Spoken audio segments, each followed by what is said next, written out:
Dear students, today we shall discuss something about how to interface 8051 microcontroller with your peripherals. You know what are the peripherals? It could be an input peripheral or the output peripheral. Basically, they are the input and output devices, right? So let us try to see how exactly you will be able to control the different peripherals by writing a suitable 8051C program. Right? By writing the C program, how we will be able to control the different peripherals. Before we go into the individual types of these peripherals, right? First, let us try to understand what are the basic connection diagrams between a microcontroller and the peripherals. For this, let me take the example of a digital to analog converter, right? So, let me take an example of 8-bit dual DAC. Let us understand what is the meaning of this dual DAC. But before that, first we will try to understand how you will be able to generate a square wave. Let us say that this is the square wave of a desired frequency and duty cycle. Needless to mention that this is the T and this T is 1 divided by F. Suppose if you want to generate a square wave like this, the general concept is something like this. First you start from some arbitrary zero value, make the output high. Once you make the output high, you make the output to remain at high for certain time, adding a delay. Then once that delay is elapsed, make the output to go low. Then again for the same time, you will be keeping the output low as you had kept it during the T on time. T on and T off will remain same as long as it is a square wave.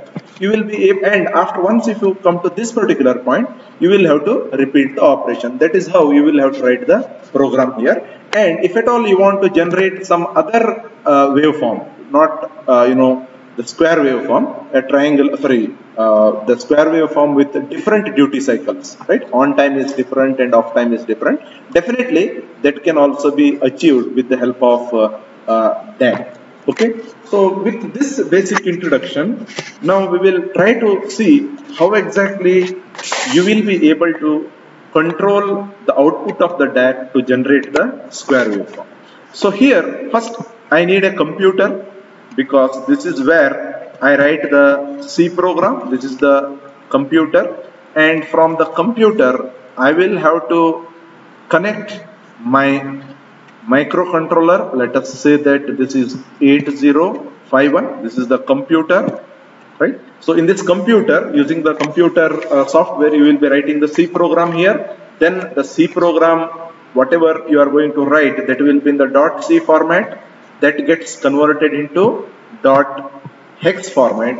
Then this particular program has to be transferred to your microcontroller. The program is transferred to microcontroller, wherein the basic idea in this particular case is to generate a square wave, as we have mentioned previously. Now, this microcontroller, from microcontroller, you will have to use certain ports of your microcontrollers. You know, there are different ports, port 0, port 1, port 2, port 3.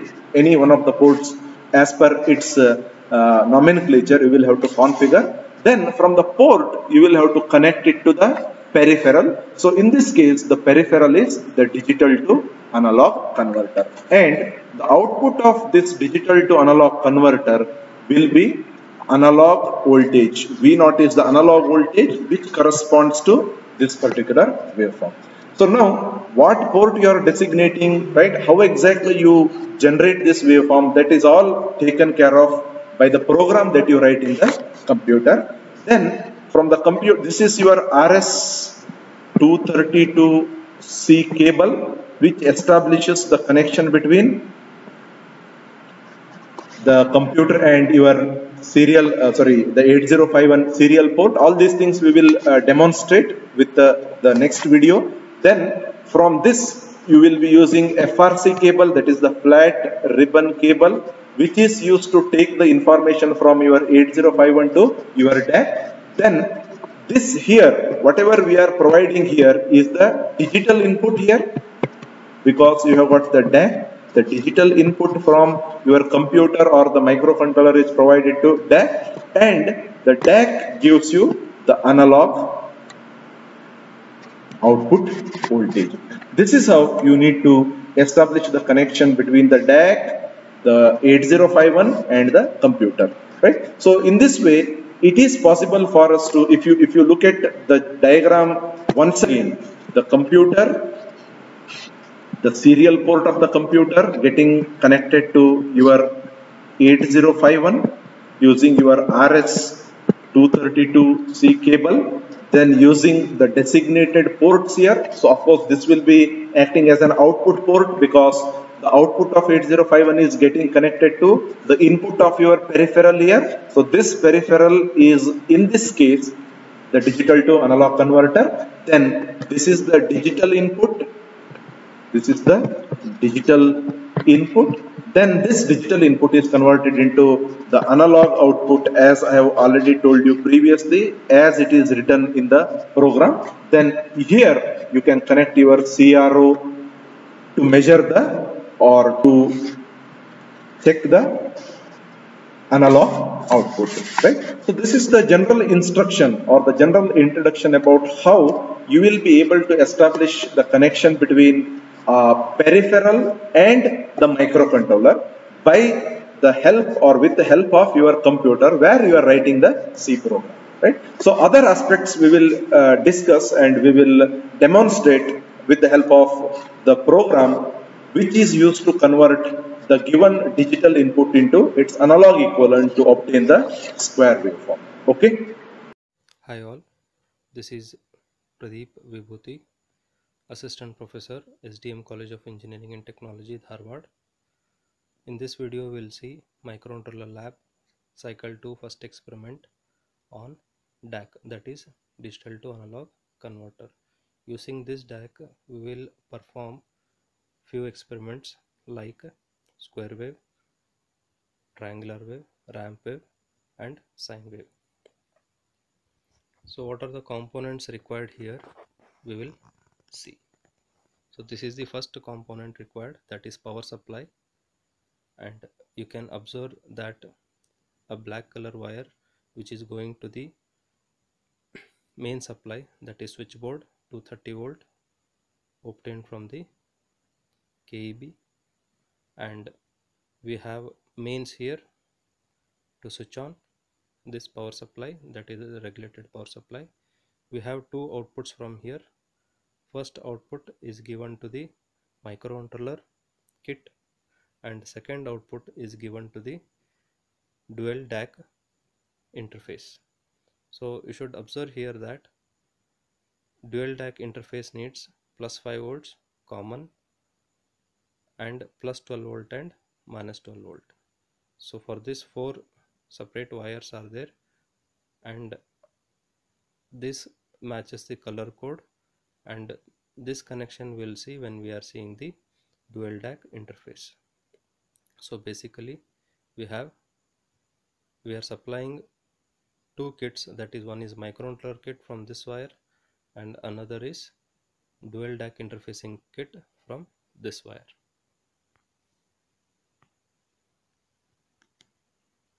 Next we have microcontroller kit. So you can see a microcontroller, that is AT89 C51ED2 40 pin IC. We have power supply here. As now I said, we get it from regulated power supply using RS232 pin, and another RS232 pin what you see here is connected to computer, so that it will download the program what you execute, debug and convert it to hex file will be coming from this serial port to this kit. Next we have RS232 converter IC. We have FRC cable connector. we have FRC going to dual DAC interface. Why we are calling it as dual DAC is because we have two DAC ICs there. Next we have reset button. This reset button is used when we want to end the program. After execution of the program, when we want to erase the hex file in this microcontroller, we use this reset button. We have an LCD display for applications where we want to display something. Next we have dual DAC interface. So you can see here FRC cable, that is flat ribbon cable connector. Here we have two DAC ICs, that is DAC 0808 here, and we have power supply here.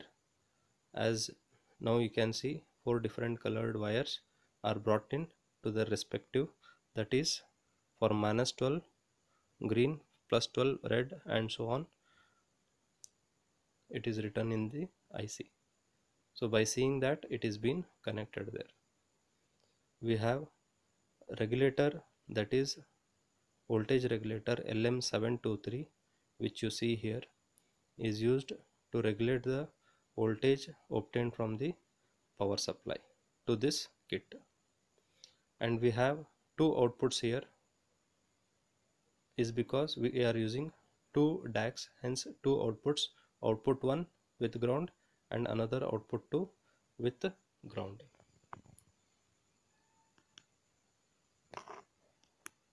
Next we have FRC cable. So you can see using this notch we are making it fit in the connector, and using this FRC cable, that is flat ribbon cable, we are connecting microcontroller with the DAC. This is parallel wires running, hence the communication is fast. Of course we need a CRO to see the analog output, and you can observe a connector is there. This connector is to be connected in the output of the DAC, where you had seen 4 pins, that is 2 outputs. So this pin has to be connected there. So 2 outputs will be seen in these 2 channels. A computer with Keil software, that is MicroVision 3, which you have already used in previous cycle experiments. Now we will see the connection of this experiment. So we have this connection where we have a power supply here. From this power supply, 2 cables are there. One, it is powering the microcontroller kit, and another wire is powering the dual DAC, and this is the complete connected connection, and you can see the LCD light and all because the power is on. Now we'll see the program part. So we are in MicroVision 3. So first, whichever program is open, please close it. So I have closed. We'll go to new project. We will do square wave, and we'll go to desktop, so that we'll create a new folder there and create the project. So we'll name it as square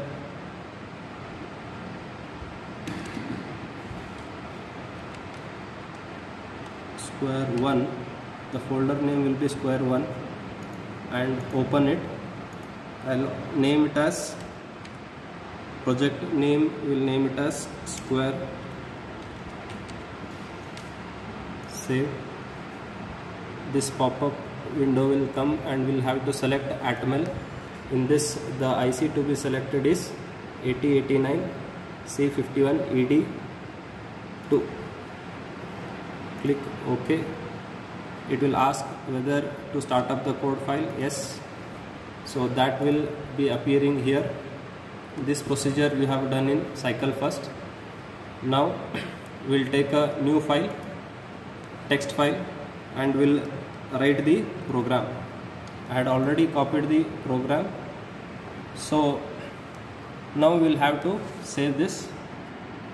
So we'll save this text as square